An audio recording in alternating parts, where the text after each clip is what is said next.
Hey everybody, we're going to talk about the RF Vac Wand. This is a dust collection vacuum wand.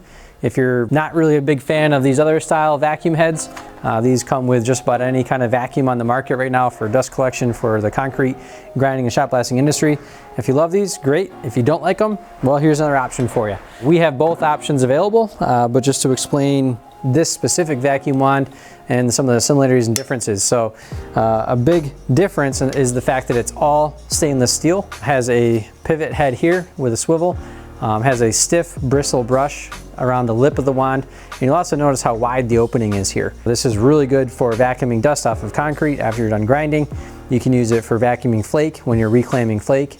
You can also use it for quartz when you're reclaiming quartz. Pretty much any broadcast media that you're going to put on the floor in the middle doing your coating application, or just for vacuuming dust off the floor after you're done grinding or shot blasting. This piece here will slide off, so as these bristles wear down, you can replace this little insert here. There's also a squeegee version available as well, but most contractors prefer the stiff bristle brush because you get a lot of life out of it. It doesn't wear down really fast like the squeegee versions do, or that other style head does. Sometimes those wear down quick.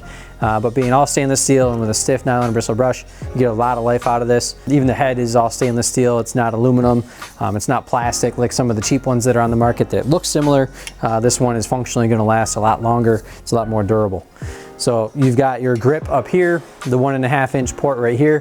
So the way you would connect this to a 2-inch vacuum hose is we also have a reducer cuff. So it's just a 2-inch reducer cuff that attaches to here, and then it goes over the end of the wand there. And then you just use it like any kind of wand. It does come with this grip. If you have that preference and you want to put that on, you can attach that to the wand right there and basically do your vacuum motion with 2 hands, or if you typically do it with 1 hand, or you just don't want to have that and you want to just grab with your hand like this, that's totally fine too, and you just do your vacuum stroke that way. It's not very expensive, but it's going to last you a long time. And if you just don't like the other style vacuum wands, this is an alternative that you have that's going to do really well for reclaiming flake all the way across. It's not going to lose suction on the end here because it doesn't like fade out or feather out. You get really good suction across the entire 14-inch width of this vacuum head. If you have any questions, feel free to reach out anytime. You can also comment at the bottom of this video and I'll answer questions there as well. And have a good day. Thanks for watching.